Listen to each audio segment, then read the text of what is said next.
Tenemos ahora una concurrencia de reguladores en competencia que por más que se ha tratado de separar y dividir muy cuidadosamente en la ley diciendo que solamente al de Telecom le tocará hacer competencia en Telecom y al de competencia no le tocará hacer competencia en ninguna otra cosa que no sea, en todo lo demás que no sea Telecom, necesariamente van a haber áreas grises y es difícil pensar que todas esas áreas grises las vaya a poder resolver un tribunal especializado como si fuera un árbitro regulatorio. Tienes que hablar. Ah, que hable con este. Ok, perdón. Entonces, pensando eso un poco hacia adelante, también tienen que haber previsiones para cuando no sea factible que un árbitro resuelva las disputas o para cuando no sea factible que los mismos reguladores puedan acordar lo que vayan a decir, ¿no? Y voy a hablar de dos formas en las que esto pueda suceder. Y después voy a hablar de algo un poco siguiendo lo que John Fingleton estaba diciendo sobre lineamientos, ¿no? Que esto es parte de lo que conocemos como transparencia y debido proceso. Es imposible que en la ley secundaria se plasmen los procesos, los elementos técnicos, las consideraciones que debe de tomar en cuenta el regulador cuando esté haciendo un análisis de competencia. No nada más es imposible, es indeseable. No queremos que lo que pensamos hoy, en 2014, sea lo que tenga que hacer el regulador en 10 años. Y sin embargo, es importantísimo que haya transparencia y certidumbre jurídica. Por lo cual se llevan a cabo estos ejercicios en los que la autoridad propone un cierto lineamiento, se somete a consulta pública, se recaba información y se llega a una conclusión. Entonces también voy a hablar sobre esto porque en México creo que esto es un ejercicio nuevo para nosotros de diálogo con el gobierno y no de una imposición de arriba hacia abajo, ¿no? Y luego finalmente nada más voy a hablar muy específicamente de algunas de las conductas que en mi opinión están erróneamente clasificadas en la nueva ley. Entonces, con el primer punto hablamos de que queremos un regulador fuerte. Pero quiero retomar un poco lo que Carlos hablaba sobre la historia de esta reforma constitucional y es que realmente es una reforma constitucional de telecomunicaciones, no de competencia. La de competencia se fue llevada entre las patas, ¿no? Porque si estuviéramos hablando de una reforma de competencia, nos hubiéramos sentado a hablar si era deseable que en México, como en otras partes del mundo, el regulador de competencia también fuera un regulador del consumidor y tuviéramos entonces un organismo que tuviera problemáticas de consumer affairs, además de competencia. Y si se fijan en la descripción que dio John Fingleton sobre investigaciones de mercado, él habla que uno de los elementos para abrir una investigación de mercado es precisamente una preocupación de daño al consumidor específico, que no necesariamente está ligado a un problema de competencia. Y entonces aquí es donde entramos en este terreno donde esto no es perfectamente claro en lo que estamos tratando de hacer en México, ¿no? O si este es el mecanismo con el que queremos lograr esto, ¿no? Y ahora volviendo un poquito más atrás, quiero retomar esto de abogacía, porque abogacía, a mí me tocó participar en eso. La autoridad mexicana siempre fue un impulsor de introducir elementos de abogacía en la red internacional de competencia, en el ICN. Se hizo durante Sánchez Ugarte la primera vez. Pérez Mota también continuó con esto, ¿no? Y uno de los grandes logros de las reformas de la ley de competencia en 2011 en particular y en 2006 fue incorporar el concepto de opiniones vinculantes, ¿no? El gobierno aplica la ley a los agentes económicos, pero también emite el Pleno una opinión vinculante al sector público. Y la nueva ley le da independencia a la autoridad y le quita la posibilidad de emitir opiniones vinculantes, lo cual es una contradicción si lo que realmente se persigue es independencia y una voz independiente para el gobierno. Ahora, la semana pasada estuvimos platicando de otros mecanismos que pudieran funcionar si no utilizamos una opinión vinculante, y eso es simplemente publicitar la opinión y obligar a que la respuesta a esa opinión sea pública. Entonces, si el gobierno, de nuevo, que fue un ejemplo que di en esta discusión, si el gobierno da una opinión no vinculante que no le gusta a cualquier nivel de gobierno al que se le dé, la respuesta puede ser muchas gracias. Esa es una respuesta válida, pero tiene que haber una respuesta que los ciudadanos conozcan, que se conozca que se hizo la pregunta y que se conozca que esa es la respuesta que consideró el nivel de gobierno al que se le hizo la recomendación.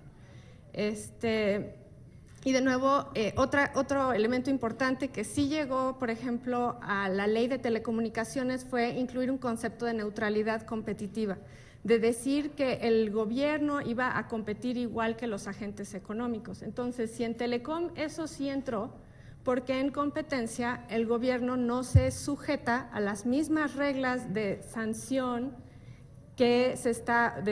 o de opinión vinculante que se está sometiendo a los agentes económicos privados, ¿no? Entonces, eso es lo único. No estoy tratando de decir cómo deben de ser las cosas, lo que estoy tratando es de plantear preguntas que creo que es muy relevante hacernos como ciudadanos en esto, ¿no?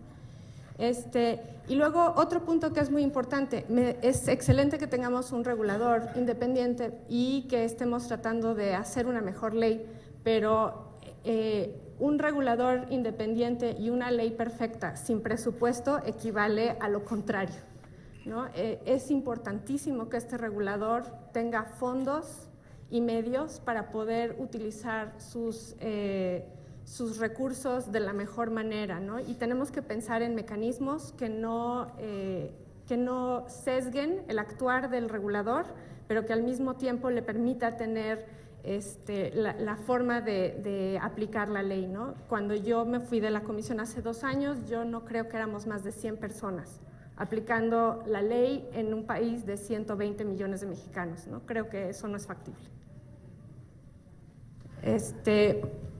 El siguiente punto es sobre la concurrencia de reguladores. Creo que esto es totalmente nuevo para nosotros, ¿no? Es nuevo tener que aplicar política pública tomando en cuenta lo que puede decir alguien más que afecte la política pública del otro.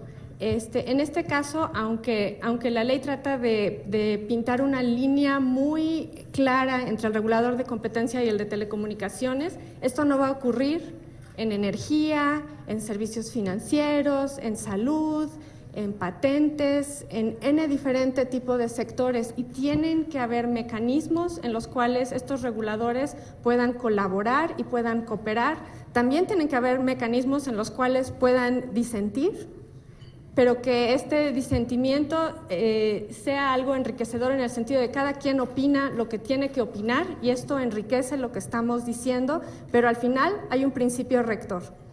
Y eso es lo que no nos está dando la ley de competencia ni nos está dando ningún otro mecanismo, ¿no? Que cuando haya un desempate no lo puede resolver un tribunal.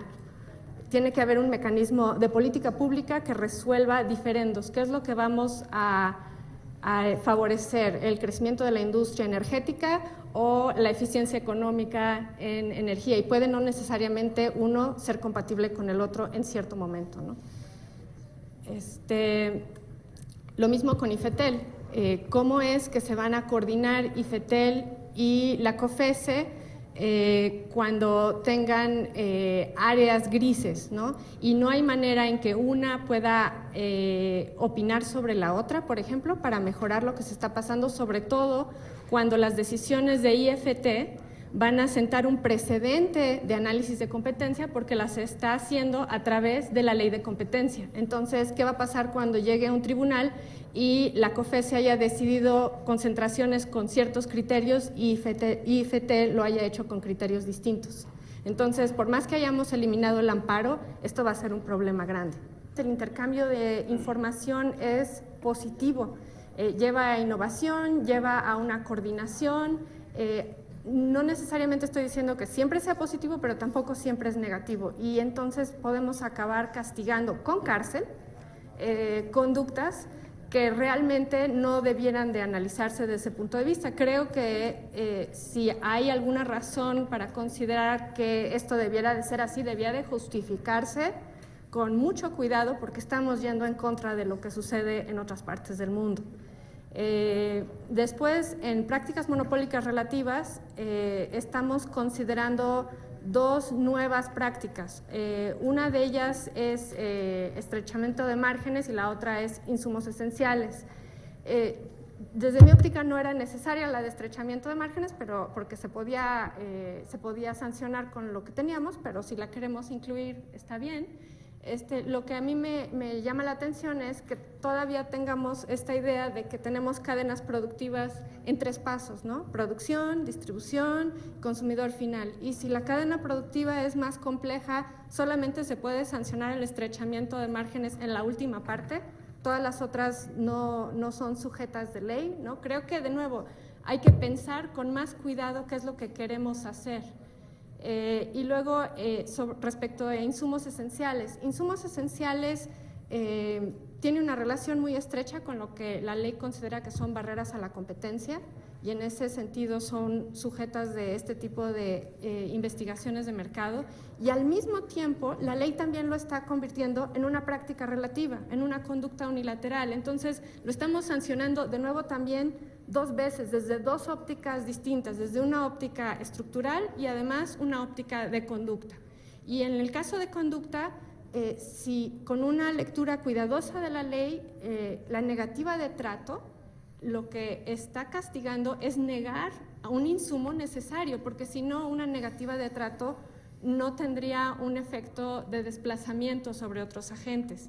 Entonces, estamos juzgándolo con la negativa de trato, además con la nueva fracción de insumos esenciales y además con el nuevo artículo de insumos esenciales, 3 veces, ¿no? Más barreras a la competencia, que también podría analizar insumos esenciales 4 veces. Y luego, nada más para terminar, ¿no? Creo que estamos perdiendo la oportunidad en el análisis de concentraciones. Nosotros prevemos concentraciones que vayan a crear a un agente que tenga mayor poder de mercado. Eso es un análisis de efectos unilaterales, pero no estamos previendo incluir en la ley, que existe en muchas partes del mundo, ver efectos coordinados y ver el riesgo que puede tener una concentración de fomentar la colusión en el mercado. Eso está ausente de la ley. Creo que eso es un cambio pequeño que podría realmente poner la ley a la par con otras legislaciones. Y además, recogiendo de nuevo lo que John mencionó sobre concentraciones, está la parte de lo que se llaman interlocking directorates, ¿no? Minority shareholding, que es, en México no se sanciona, no se hace nada respecto a consejos directivos en donde A se siente en el mismo que B, B en el de A, y que todos los consejos directivos de las principales empresas tengan mecanismos para coordinarse a través de sus consejos. Eso no está previsto en la ley.